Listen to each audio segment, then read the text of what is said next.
I'm May. I graduated from Brown University in 2021 with a degree in public health, and over the past year I have been applying to medical schools. While I anticipated that I would be spending a lot of time preparing for the MCAT, soliciting letters of recommendation, writing my primary and secondary applications, I didn't realize how emotionally draining this process would be as well. So I wanted to share some of my reflections on what I've learned over this past cycle, sort of also as a time capsule to myself, having now just completed this process. I've got my laptop with me, so let's just get into it. Encountering self-doubt. I went into this application process knowing how competitive it can be and fully expecting that there's a chance that I would have to reapply. I think if you look online, you'll see stories of people with near perfect scores who end up not getting a single acceptance. However, looking back, I definitely think there's a selection bias in terms of who is sharing those stories, and so I would just caution you not to scour too much on Reddit or SDN and be confident in what you've accomplished thus far. As long as you've done sufficient reflection on your preparation for medical school applications, I would say cross that bridge if you ever get there, and don't worry too much about those, very cherry-picked horror stories. And even if you don't have the most perfect scores, looking back, the med school application process is so much more than just your MCAT and your GPA. It encompasses all of your clinical experiences, your research, any other non-medical experiences that you've had that have shaped your story up until today. I think this application process really forces you to think about your genuine reasons for wanting to pursue medicine. Something that helped me immensely was verbalizing my reasons for wanting to pursue medical school with family and friends. I think you have to let go of that pressure of having to write your personal statement and just really verbalize why you want to go to medical school in plain language. Unsurprisingly, after I was able to communicate those reasons in a concise way, that was ultimately the foundation of my personal statement. That brings me into the importance of mentorship and community. Time and time again, I've seen how medicine is really built on mentorship. From being a pre-med to applying to medical schools to choosing a medical school and then onwards into your plans for residency and your career. Every step of the way, there are people who have been through the same process as you who are willing to offer mentorship and support. If you're going to be a first-gen medical student, first of all, congrats on taking this huge step.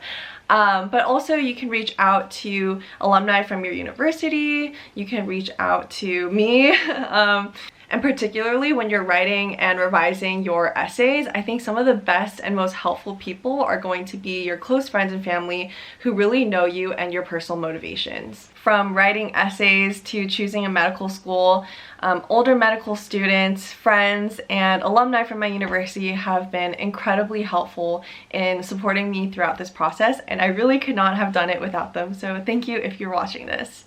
It's a really daunting process to apply to medical school, but trust that at the end of the day, you will get through this with the support of your biggest cheerleaders. So let's talk about the pros and cons of virtual interviewing. I think virtual interviewing has definitely been a net positive. It saves a ton of costs that you would otherwise have to spend on traveling and lodging. I would hope that a lot of schools will continue to do virtual interviewing even post-pandemic era. I think it gives folks an equal opportunity to interview at the schools that they are invited at, irrespective of travel costs. People who interviewed had to fill out sort of survey forms, and I was personally a really big advocate of keeping virtual interviewing for this reason.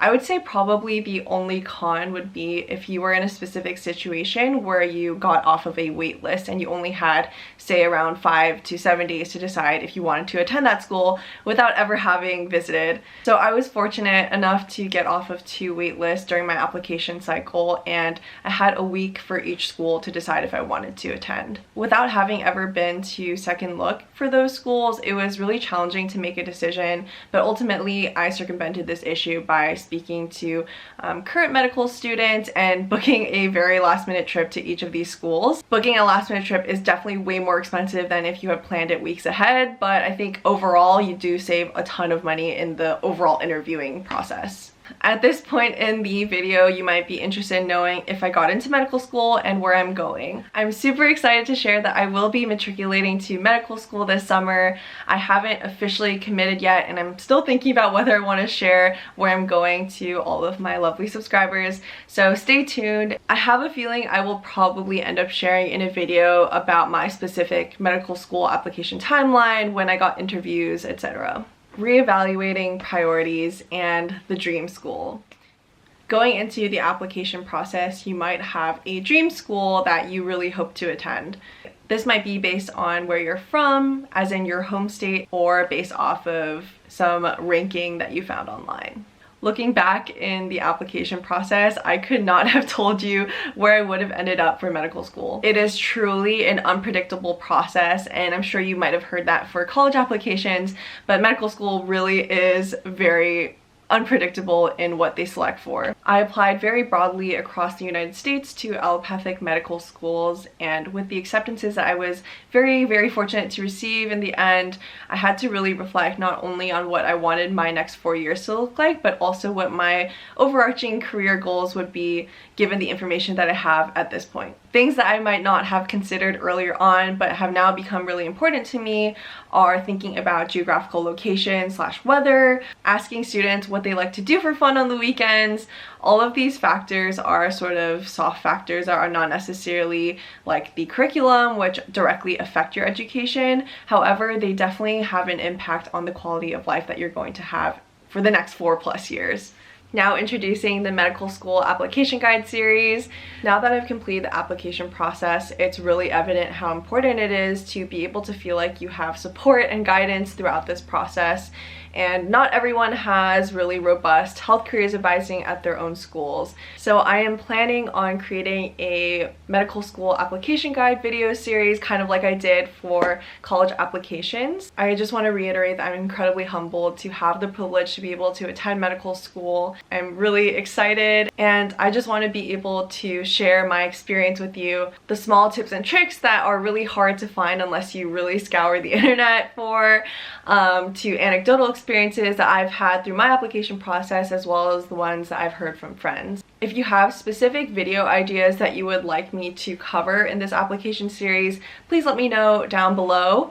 I'm also thinking about the direction I'd like to take Collab Culture, which is presently my advising website where I help folks with college essay reviewing. So if you would be interested in low-cost medical school application consultations, aka Zoom meetings with me, or personal statement and secondary essay reviewing, please let me know in the comment. I think that interest really helps me gauge what people are looking for, whether I should focus more on the application series or if I should focus on committing my time to helping personally advise students.